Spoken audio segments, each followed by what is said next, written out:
I grew up a city kid, but I spent my summers at this very, very hippie camp in the mountains of North Carolina where we like didn't wear shoes for 3 weeks and farmed and hiked all the time. And I think that was very important to me that like I spent this time in nature and really had an affinity with it. And it's amazing to me just how many people come to environmental law with a really similar story, that they like spend some time somehow connecting with our like absolutely amazing planet, and then it really launched their interest in a policy and law career. And that's definitely true for me.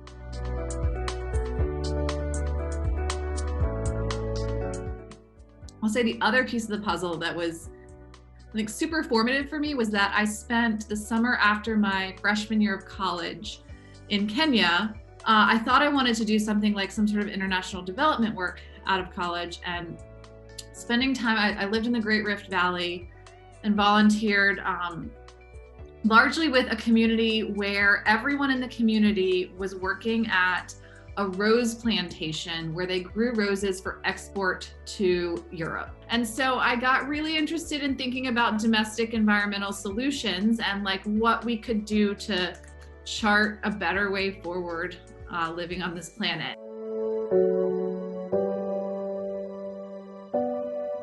The thing that I really appreciated about law school was that it like taught me systematic ways of thinking through and analyzing problems that have very much translated to the academic context, right? So I think the ways that I was taught to understand the nature of the questions to ask and the interests at stake, and the way that I think maybe the most important thing that law school gave me was this understanding of the power and importance of institutions, right? Like the ways that we set up our decision-making processes and who gets to have a say and who has power and whose voice doesn't get heard matters a lot for outcomes. And I think that got me very much interested in the set of questions that I think about today.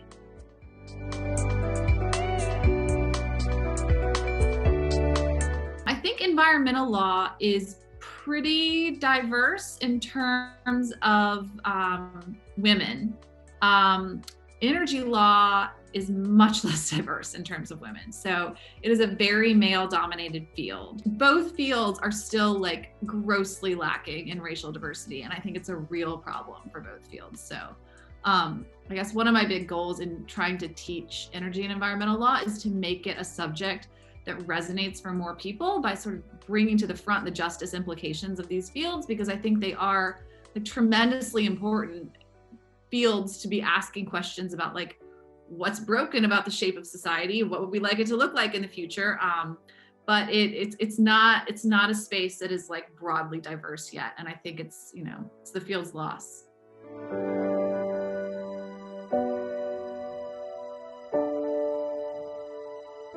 I think you're right that was exactly true until 2 weeks ago.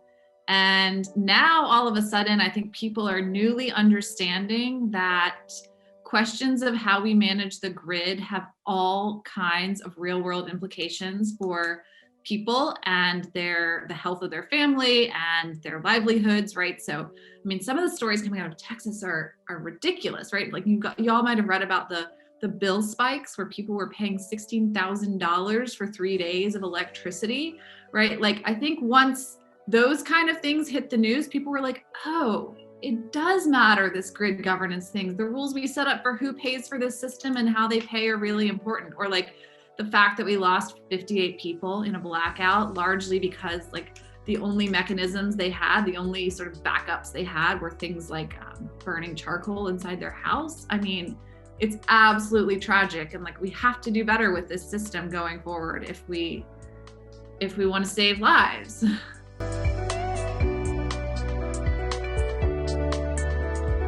There's a new research consortium called RTO.gov, and we look only at the governance of regional transmission organizations. It's a big NSF funded project, and there's like 15 people now looking at this. So this wonky little area is starting to get a lot of attention, especially unfortunately, as it becomes clear that the grid is going to fail us a lot under climate change, right? So, I mean, even before Texas, right, California was all over the news for having dramatic blackouts in the face of wildfires. So I think we're just going to see it more and more.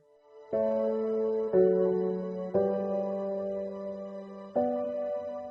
thing about energy law that I have found frustrating as I get into understanding sort of the landscape of it is that it is a very technical, economics dominated field, right? People care a lot about designing really efficient electricity markets. And, if we care about climate change in the space, it's often in the lens of like, well, how can we, tweak these markets to maybe make them a little more carbon friendly? But at the end of the day, I think energy law is missing a lot of the big questions about just how different our society is going to need to look if we're going to address the climate change challenge, and just how much energy law itself is going to have to transform in order to really get at the issues that people care about when they think about climate change, right? Things like racial and socioeconomic justice issues that are interrelated with climate that energy law basically completely ignores, right? So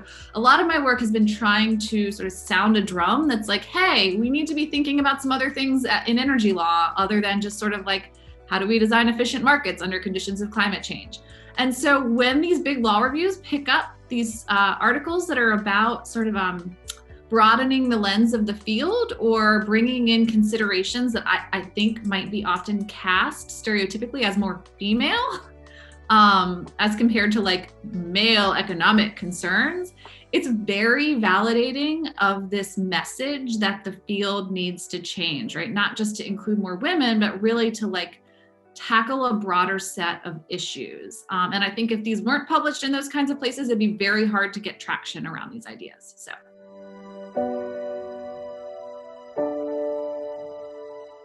Yeah, I mean, I absolutely think this starts in the classroom, right? I think one of the most important things that we can do as professors is be very thoughtful about how we frame the scope of our field, right? And it's very easy to let the textbook that was handed down from the previous generation and then, maybe tweaked through an update, dictate what it is that you teach, like what it is that I call energy law, and then serve on a platter to students.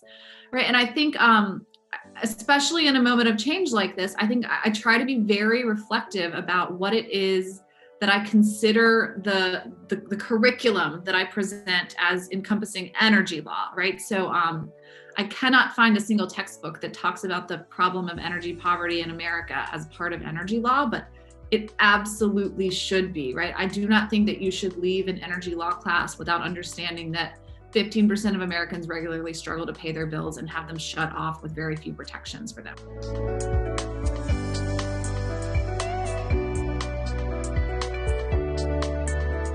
I mean, my mom and my grandmother were like strong, fierce women that were pioneering in their own way. And I think a lot of it has to come from that for me. They did not grow up with much in the way of means. My grandmother was a Depression era kid out in the Midwest. She grew up in Iowa and Minnesota.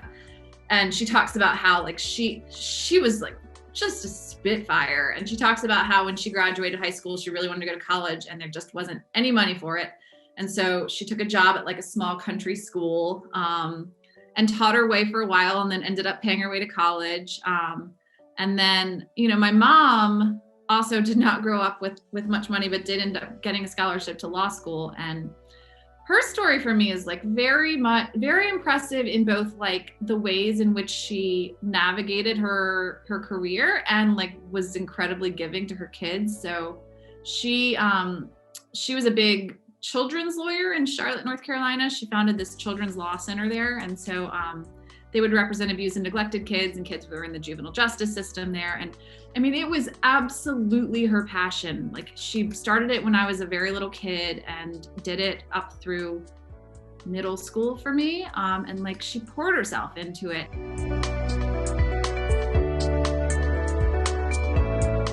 I mean, yeah, I feel like I do all of it not quite well enough. That's my honest answer, right? Is that it's very, very hard to feel like you do all of it well enough. But I think if anything, COVID has given me a minute to like give myself a little grace, right? And say that maybe it's okay to do all of them pretty well. Like maybe that's the definition of success. And so, I don't feel like I have a lot of advice. I feel like this is just a constant struggle for me. And I think it really is for most working women right now.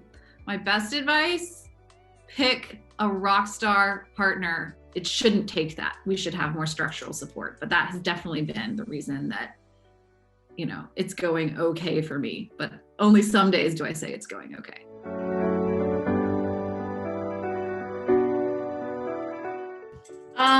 So one thing that I'll say that I think is very helpful to keep in mind, and it's very hard to hear it at the point of finishing law school, is careers go on a long time, right? So like the first job you have may look very different than what you thought the dream job you had was going to be.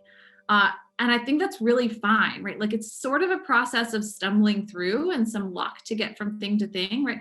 And so you have these people, like annoying people like me, coming on and telling you their whole life trajectory was like, I can tell you a story about how it started in summer camp and I ended up here. But like in point of fact, like it was a series of circumstances that brought me where I am, right? And I think that's true for almost everyone. So, I think it's to like roll with it a little bit and assume that like most jobs that you can find, you'll get something out of, and there'll be a stepping stone to something else if it turns out it's not the thing for you. And you've got time, and you can devote different periods of your career to different kinds of goals. You don't have to figure it all out and assume that there's a straight line from A to Z. You can let it all unfold.